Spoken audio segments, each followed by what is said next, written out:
are issues about this. So how do we work through it?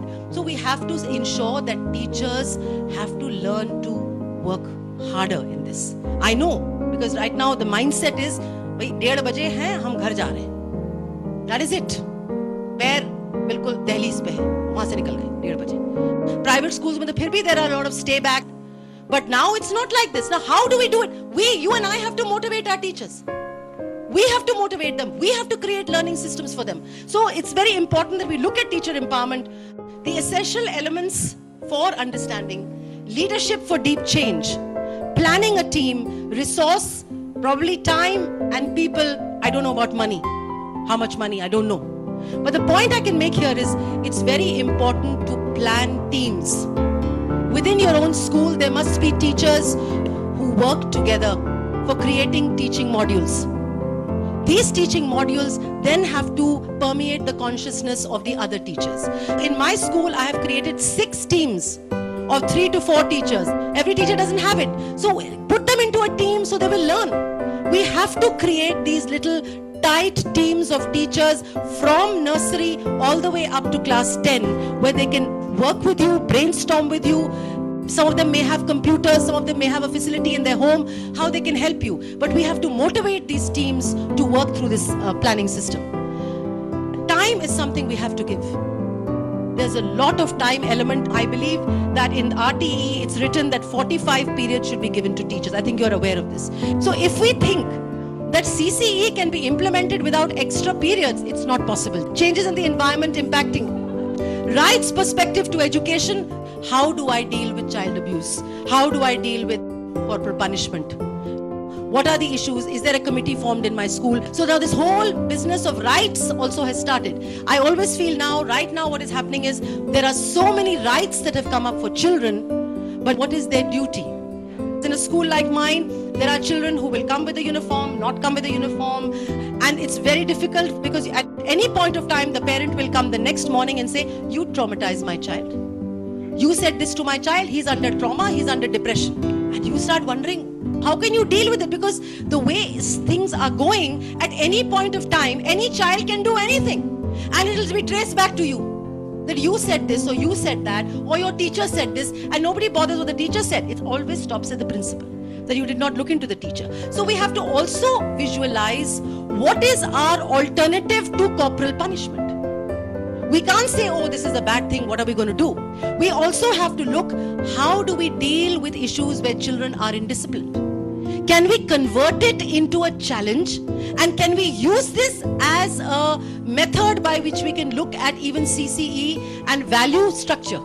How can that become a part of value structure? We have to think in a very novel way as to how we convert this challenge of indisciplined children, because the question of usko mara aur wo baith gaya does not arise at all. We have to think about these ways and how can we make it effective.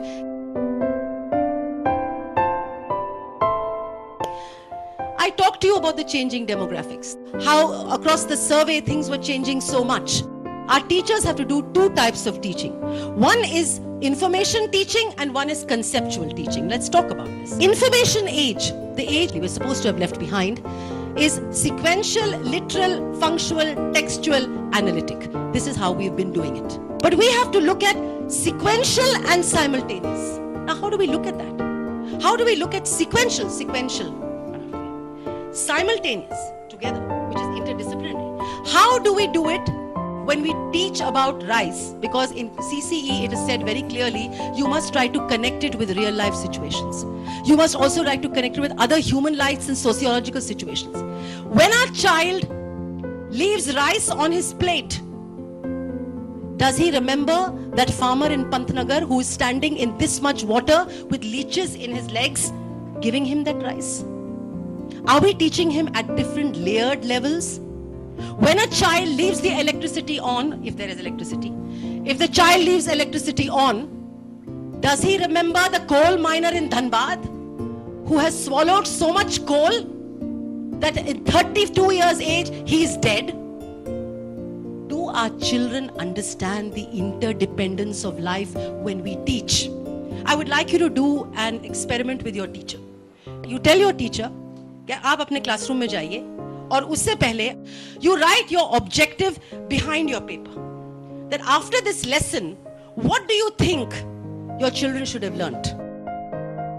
If the teacher simply says a contextual learning of map of India with the points of the cities, is that the objective?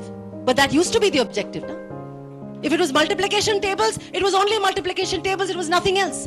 What is the objective of whatever we teach? As I said to you, if we are doing polynomials in mathematics, and we say, what is your objective? What has the child got to know after you have finished this class of polynomials? Only doing those sums? Anything idhar, udhar, idhar? Which means the teacher has to also teach idhar, udhar, idhar. And then the child will say, I learned this, I learned that. After teacher teaches, I ask them, can you give me an example of the feminism of Sylvia Plath? She was a feminist woman. What does feminism mean? I want to know conceptually, why did she do what she do? Can we look out the imagery of Sylvia Plath? What was the imagery? And can you now connect the imagery of the Mahabharata, or can you connect the imagery of the Ramayana? Can you make connections with other pieces that you may have learned or seen on the TV? बच्चे TV तो देखते ही हैं. So the moment they start making connections with other things other than the text, the objective will come across and they will be able to develop. So do this experiment with your teachers, my friends. Put down the objectives and say, if the child comes out, as I said to you, out of a mathematics class and does not know how to do a pie chart or do a graph, all he does is cut and paste, because these days you tell them to do something, at least in our schools, many times children only cut and paste. They don't even know what they've pasted. They will cut from the magazine or they will cut from somewhere and paste it. If you ask them a deeper question, you do a viva, they won't be able to answer that viva. So this is the point. Can they go deeper? Do they know what they're cutting and pasting? Can they put down things sequentially? And can they put down things simultaneously? When you're teaching them a ballad of the ancient mariner, that's another thing in class 10, of the ancient mariner, can they put down 3 more ballads that the grandmother may have taught them? Because Hindi mein bhi ballad the, har zuban mein ballads hote hain. Can they think of any other ballad? This is where CCE comes in. And when you teach everything else, the text opens out to you on your own. Our job is to ensure that the text opens out without actually teaching it, and teaching it in different ways and means. But teachers have to be taught, because our B.Ed colleges does not teach us that. The B.Ed college is still living in 1826. Sorry, I said that very clearly to Professor Krishan Kumar. I said, आप बोलते रहते हैं, पर आपने अपनी teacher training कब सुधारी है? I want to talk about literal and metaphorical. We were doing literal learning. Is there a metaphor also connected with it? Why do we only look at metaphorical learning in poetry? There is a metaphorical learning in science. There is something that you can see and there is something that you can't see. The theory of relativity is all about what you can't see. How do you explain E is equal to mc squared? How do you do it? There was so much he couldn't see. How did Newton know gravity? So, are we doing literal and metaphoric learning also? We're not. And this is where we have to take out our chapters. Each chapter out of every single text. Sit with this committee, break up the chapter and say, ये अगर ऐसे पढ़ाएंगे, इसके साथ क्या questions देनी है, इसके साथ क्या MCQ बनाएंगे, इसके साथ कोई crossword बनाएंगे, इसके साथ किस तरह का चीज बनाएंगे. It's very important. So that the teacher is ready. The first 2-3 years, the teacher needs a lot of help. A lot of help. Now let's come to functional and aesthetic. Something is pure functional, but the aesthetic aspect of that thing, of the learning, the artistic, the beautifying aspect, the grace, the beauty, and of course the textual and contextual, the analytical and the synthetic. The most difficult thing for people is to disseminate information. You get information. How many of us, are able to make sense of that information and then pass that information in a simultaneous, metaphorical, aesthetic manner? You're going to be asked to get information. It's very easy. Click of a mouse, you get information. Magazine dekho, you get information. Go to the library, you get information. Go on the TV, you get information. Can you break down that information? That is why children find report writing very hard. Because report writing is about breaking down things and putting it down in a sequential and yet in a simultaneous manner. Our children are unable to disseminate. They will take the information, they will put it, but they cannot talk about it, they cannot articulate it. So analytic and synthetic, essentially synthesizing information, disseminating information. This is a classroom. This is your classroom, it's my classroom. This is the bell jar. And what am I showing you?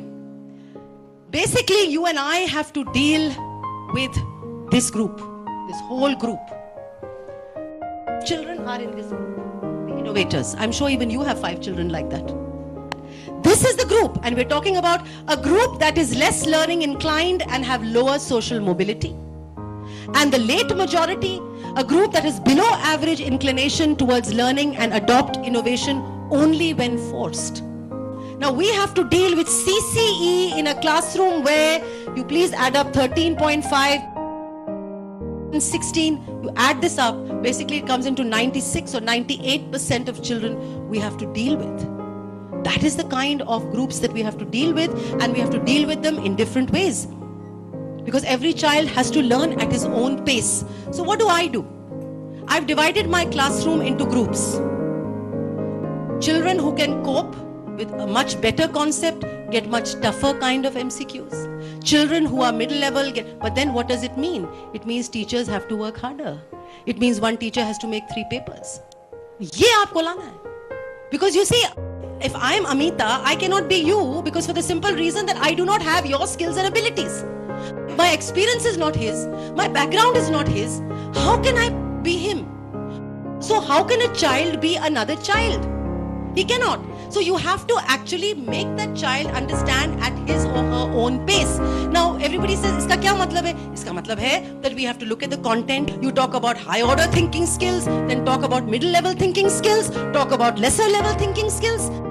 And then how do you develop it? And I can assure you, if a child with a lower mental IQ manages to get, say, even a B, he starts aspiring. He starts coming and saying, "ma'am मुझे वो वाला paper दे दीजिए, वो वाला दे दीजिए, मैं कोशिश करूँगा." But it's all about काया को कष्ट देना. हमें अपनी काया को कष्ट देना है. क्या हम देना चाहते हैं? साफ बात है. So today, a lot of us feel very stressed because education was quite easy. Now it's very difficult. 24/7 I am dealing with education. I'm sharing this with you. I get home at 8 o'clock in the night. It's important that we have to take this on as a mission. Now I'm going to talk to you about the latest thing in education today all over the world is the third millennium ABCs. And what is the third millennium ABC? The ABC, aspiration is managing, agility is catching the moment, astonishment is always being amazed at what the child can do. But we are not amazed what the child can do.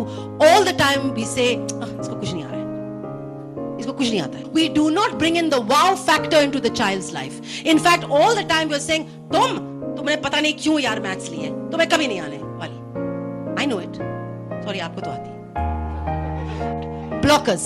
Beat the obstacles through resources, arguments, evidence and action. Beat the arguments that come up against whatever new things you're doing. Through some resources, through something. You don't have a fancy audiovisual aid. Use a Coca-Cola top, use a straw, use matches. My maths lab doesn't have some very fine things, but it has a lot of things made by hand. जोड़ो ज्ञान, वो जो बंदा जोड़ो ज्ञान में है, Shaji. He started off with what? With matches, with tops, bottle tops. So it's not about having some fancy things. You and I share the space of people who have been the greatest teachers of our time. The Buddha, Christ, Ramakrishna Paramhans, Guru Nanak, Gandhi.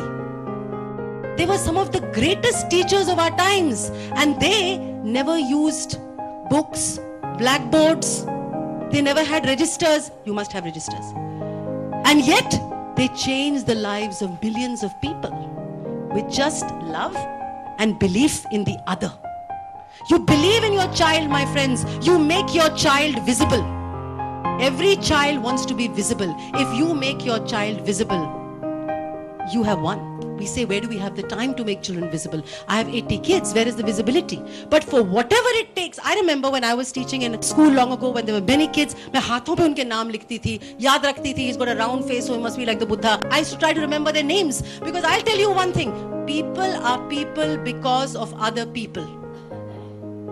That's an Ubuntu saying of South Africa, in the states of Northern Natal. You are who you are because of me. If I don't acknowledge you, you are nobody. Let's be very clear, my friends. That's the bottom line. So let's get back to this and talk about obstacles. You will face many obstacles. The moment you want to do something good, you will face a million obstacles. You know that. Now, collegiality, communication and collaboration. A sense of ownership. Do I own this institute? I'm in an institute, I'm in a school where I'm not the owner, but I feel a deep sense of ownership. You as principals must be feeling very proud. I just met Renu, who is so proud of her school because she must be connected to it with a sense of ownership. This is my school, my personality, I want it to develop, and so on and so forth. So the sense of ownership, co-exploring and sharing, communicating learning spaces. It's very important that we bring our entire teaching faculty together into this sense of ownership, because only I can't own the school alone. Unless everybody feels a sense of ownership, we are nowhere. And collaborating, listening to the outside voice and exchanging, sharing and learning. Very important to listen to the outside voice. Now I want to look at your classroom. This is the third millennium classroom. What is a third millennium classroom? Never more than 3 walls. Now what do I mean by that? Never more than 3 walls. In our country, we have been stuck in this space for the last 3,000 years.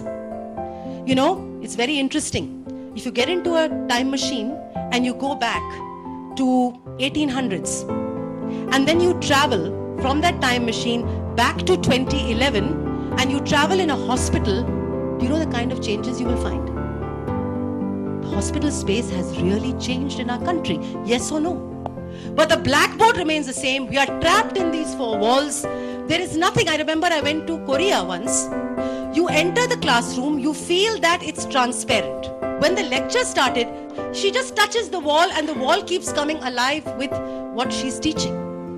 And you have figures going around, whether it's maths, it's fantastic. Diagrams are splitting, they're moving around. I mean, it's a virtual reality life. There are countries like this, and yet the amazing thing is there's something very, very fine about our teachers.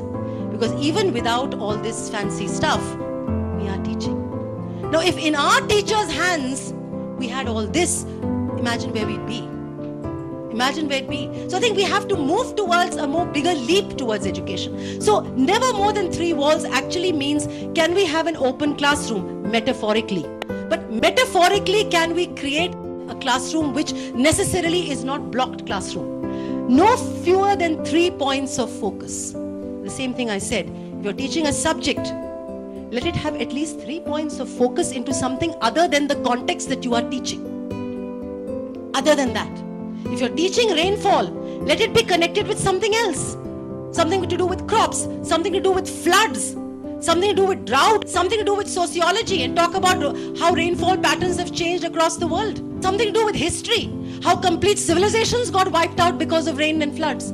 So never less than 3 points of focus, and always able to accommodate it at least 3 teachers. Now again, this is an ideal situation, but I think any classroom which is large, 80, 100, should have at least 2 teachers accommodating. And when I take 3 teachers, it's important that at least 3 teachers get to look at a child when the child is being assessed. Because you see, one teacher becomes very subjective, and it's very difficult. Because even if she does very well, there is some child who is not going to do too well. Some comments will have to be made, whether positive or in whatever way. So it's important to protect ourselves. At least 2 to 3 teachers should assess the same child, so that the teacher does not become victimized.